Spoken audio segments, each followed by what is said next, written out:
मित्र हो नमस्कार. मी चित्रकार वासुदेव कामत. मोगरा फुलला या चित्रसंवादामध्ये आपलं पुन्हा एकदा स्वागत.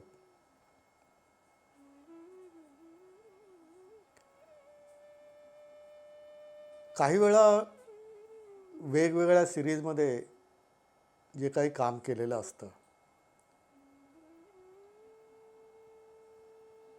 ती चित्र अशी असतात की एक विषय घेतो आणि त्या विषयावरती माझं जे काही चिंतन असतं, वाचन असतं, काही निरीक्षण किंवा ऑब्झर्वेशन असतं माझं, आणि यातून एखादी चित्रकल्पना सुचते.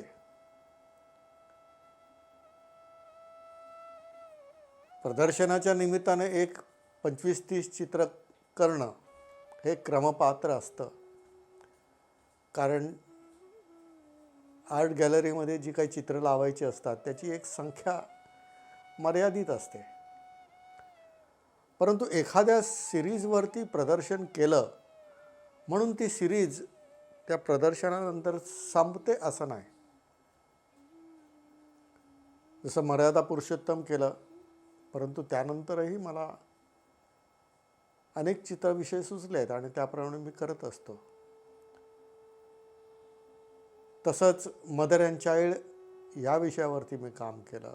गजराज हे हत्तींच्या चित्रावरती मी काम केलं.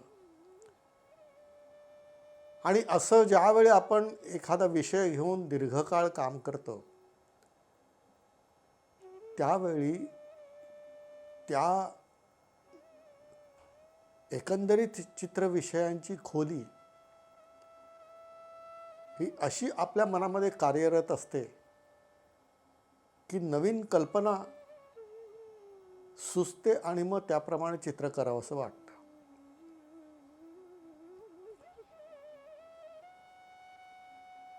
आता हे जे चित्र आहे हे मदर अँड चाइल्ड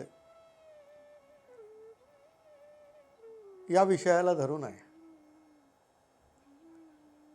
परंतु मदर अँड चाइल्ड किंवा आई आणि मूल ही जी मी सिरीज रंगवली होती त्यात कोणतंही हत्तीचं चित्र नव्हतं.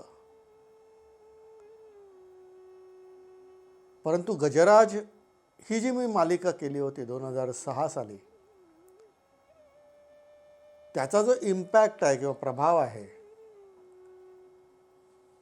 तो नवीनच असल्यामुळे 2010 साली किंवा तत्पूर्वी थोडंसं हे मी चित्र रंगवलं आहे. याचं कारणच असं आहे की माझी कन्या अमृता ही ज्यावेळी गर्भवती होती त्यावेळी गृहिणीने सांगितलं की त्यांच्यासाठी तुम्ही एक चित्र तयार करा आई आणि मूल या विषयावरती. तर म्हटलं आई आणि मूल हे चित्र जरूर करता येईल, परंतु ते करताना मुलगा म्हणून करायचं का मुलगी म्हणून करायचं हा आमच्या दोघांमध्ये त्यावेळी झालेला संवाद आहे. आणि असाच विचार करत असताना मला चटकन आठवलं की आपल्याकडे एक म्हणण्याची पद्धती आहे, जर मुलगी असेल तर ती धनाची पेटी किंवा लक्ष्मी आली असं म्हणतो. तर आपण चित्रच असं करायचं की कुठल्याही प्रकारचा मुलगा किंवा मुलगी असा भेद नाही, परंतु एक मांगल्य आपल्या घरात नव्याने येणार आहे असं सूचकता दाखवणार आपण चित्र करावं. आणि म्हणून या ठिकाणी या चित्रात आई आणि मूल हे मानवी वेशात करण्यापेक्षा गजराज ही सिरीज केलेली असल्यामुळे त्या मालिकेला धरून असं चित्र मला सुचलं की हत्तीण नवजात अशा पाडसाला घेऊन आपल्या घरात प्रवेश करत आहे किंवा आपल्या आवारात प्रवेश करत आहे असं चित्र मला करावंसं वाटलं. आणि मग तो हत्ती ग्रे किंवा काळा करावा की कुठल्या रंगाचा करावा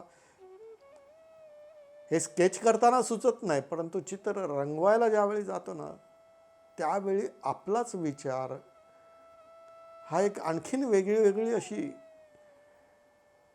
संकल्पना विस्तार घेऊन ती कल्पना साकार होत असते. मग ह्या ठिकाणी वाटलं की लक्ष्मी आहे आणि त्या लक्ष्मीच्या बाजूला जे हत्ती असतात किंवा गजराज असतात ते मग कधी काळ्या रंगात किंवा करड्या रंगात पाहिलं नाही, तर ते नेहमी पांढरेच असतात. तर ठीक आहे, आपण वन्य प्राण्याचं काहीतरी चित्र करतोय असं न वाटता त्याला संकल्पना धरून एक चित्र जन्माला येत आहे आणि काही तो त्याच्या मागचा हेतू आहे किंवा त्याच्या मागचा जो काही विचार आहे ते प्रकट करताय असं वाटण्यासाठी केवळ गजराज असा विषय न वाटता ते एक सौभाग्य आहे, तो एक चांगला विचार घेऊन येणारा असा म्हणून दाखवावा म्हणून मी हे हत्ती पांढरे घेतले. आणि हे चित्र 2010 पासून माझ्या कन्या अमृताच्या घरातल्या भिंतीवर विराजमान होतं. त्यामुळे मला वाटलं की आपण आज या विषयावरती आपल्याशी संवाद साधावा. हे सांगण्याचा उद्देश असा की काही वेळा जी काही कल्पना सुचते ती कल्पना सुचण्यासाठी एखादा प्रसंग, एखादा हेतू हा कारणीभूत ठरतो.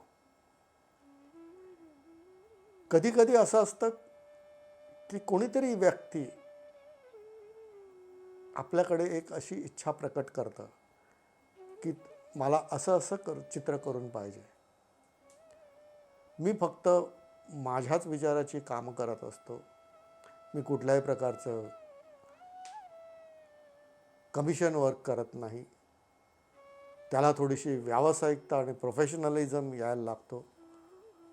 अशा प्रकारे विचार करून